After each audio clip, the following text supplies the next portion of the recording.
Lindsay. I'm a stay-at-home mama of 4, and today I'm going to share with you all the things I actually use in my hospital bag. Plus, stick around to the end for a surprising tip.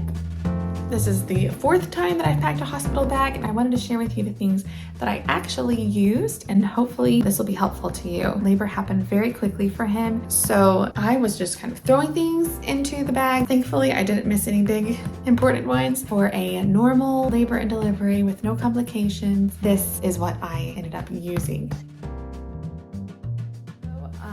I brought a pair of flip-flops. I actually shower in these. It's just nice to have an extra pair of shoes. A nursing tank. This was an Amazon purchase, and it's actually really soft, which is important for you, but then also for the baby as they're putting their face against it. For the baby, I brought a blanket, which we did use to wrap him up in as we went home. I had a couple of outfits I think I threw in there for him, but I only used one. They had little blankets there that I just used, and I kept him in a diaper and a blanket so that I could just keep him skin to skin a lot. I snuggled him the whole time.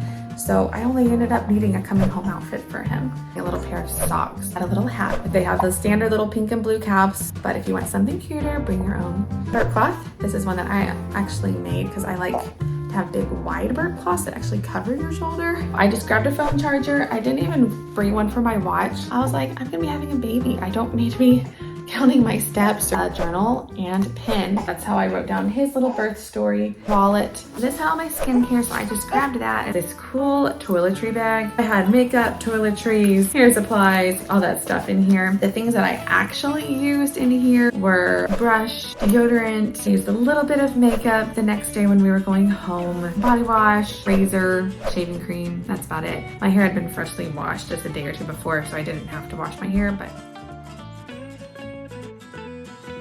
we're gonna move on to this bag. Something else I brought that I have used for at least 3 of my pregnancies is my own hospital gown. Don't worry, it's all nice and clean. A cardigan. This is what I wore over my pajamas when we were heading to the hospital, and I just used it for while I was there. And then also on my way back home, I just threw it over a nursing tank, and that was my coming home outfit. And then also for my coming home pants, I just brought a pair of joggers, some lotion, toothbrush, toothpaste, chapstick, absolutely scrunchy. I threw up because I was in transition. My nurse said technically we're not supposed to with an epidural, but she did let me chew a piece of gum. I only chewed it for like 10 seconds. I just needed to change my taste in my mouth since I couldn't get up and brush my teeth. After the whole labor, I had some fun snacks, RX bars, which are my favorite. So that's everything that I used in my hospital bag.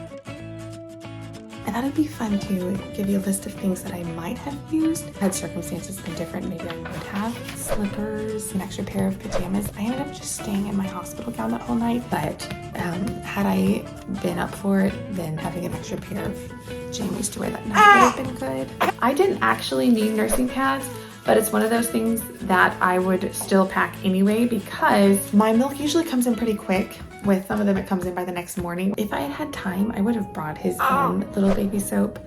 I let them use whatever Johnson & Johnson that they had at the hospital. Sleep nursing bra, dry shampoo, just regular shampoo and conditioner, and also a straightener I didn't use because I was like, we're good. And then just a backup outfit for him. Just having a backup sleeper is always a good option. Another maybe item is any medication you have. I did bring mine, but they actually had all my records linked so they knew what I needed, and they just brought it up for me, and I didn't feel like trying to get Daniel to dig through my bag and find it, so. Okay, and now it's time for the fun tips I told you about. Bring an extra bag. It can be a soft bag like this. This is a Jujube Super Bee, something that you can just bunch up and throw in your actual hospital bag to bring. You're gonna end up with extra things, so it's always helpful to have something to carry them in. And then another tip is pack your items in 2 separate bags, one for recovery, one for your actual labor. So when I went into labor, Daniel dropped me off and then went back to park the car, and he knew just to grab this bag. This had my wallet, my gum, hospital gown, a chapstick, anything that I felt like I would need when I was in labor. And then once we changed rooms, all comfortable, everything was good, Daniel went back and got our extra bags, and I didn't need all of that stuff in our labor room. So it was helpful just to have it in just a smaller bag. did not realize this, and maybe it's dependent on the hospital that you're at, but once you have an epidural, the anesthesiologist does not want you having anything in your stomach, but they will let you have clear liquids. And something went off when they told me that. I was like, wait a minute, clear liquids? What about LaCroix? Those have been my staple during pregnancy. And so I asked them, they're like, yeah, you can have that because it's clear. Of course, I would not want it while I was in labor, but we had one anyway. And after labor, once we were back in our recovery room, it was so refreshing. So if you enjoy something like that, you could check with your hospital or your doctor and see if you could have that during labor, because that would be such a rewarding treat. A break from the ice chips and make you feel like maybe you're actually ingesting something. I was really excited to find that out. If I had been laboring longer than I did, since I was only there about 2 hours, I probably would have used that, but it was at least fun to have on hand. So thanks for hanging out with me today. I hope that was fun and helpful to see all the things that I brought in my hospital bag. Post in a comment below if there's anything you felt like I missed out that would be helpful, especially to a new mama. Thanks for watching. We'll see you later. Bye. Bye.